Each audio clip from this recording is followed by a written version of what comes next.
Hey, my name's Jana Barnes, and I'm going to be talking to you about the book Millionaire by Halftime by Presley Swagerty.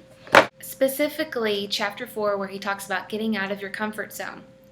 And I'm sure you've all seen this image of you in your little bubble while the magic is happening out here outside of your comfort zone. So I want to talk to you today about 3 things that help me get out of my comfort zone, but that I continually have to practice. The first thing is recognize your comfort zone. It's hard to get out of your comfort zone if you're not sure what you're comfortable with. So think about what you are comfortable doing and why you're comfortable doing that. The second thing I want you to think about is why are you uncomfortable outside of your comfort zone? What is it that makes you afraid to step outside your bubble?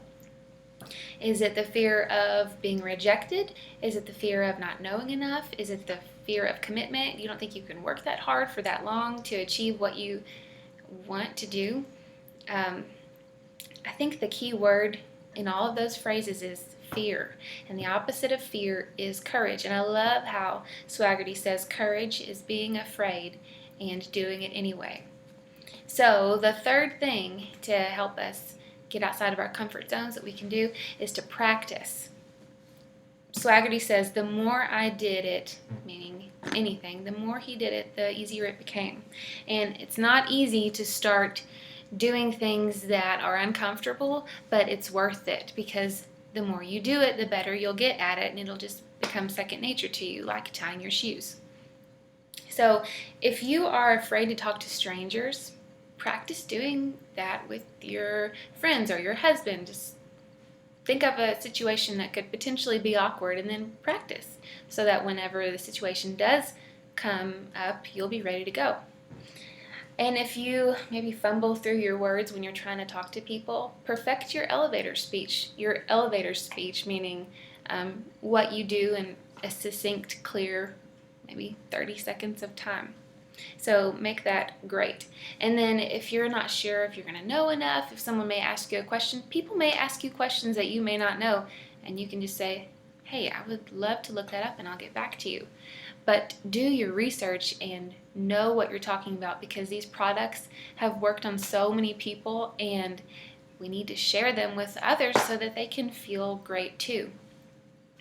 So, Swagerty also talks about having a winning attitude and how to do that. He says it is your attitude and not aptitude that ultimately determine your altitude. I love that because aptitude is the ability to do something. So it's more about how you view life rather than are you capable of selling. In the foreword of this book, Presley Swagerty's friend Randy Hedge says that Swagerty was different because of his positive attitude. He says he was kind of a glass half full kind of guy, and this may take some soul searching on our parts to develop that positive attitude and that consistently happy person, not over the top happy like, those people who are just exhausting because they seem like they're always happy, and you're like, are you for real?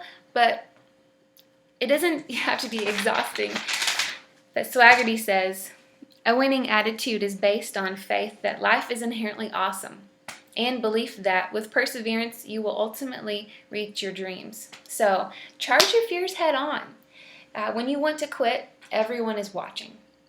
And if you're bummed because you didn't get any likes on your Facebook post, keep going. And if you are upset because no one signed up under you or you didn't get any customers this month, just keep going. Keep pushing and grow from your valleys and move on. Learn from it and just keep going.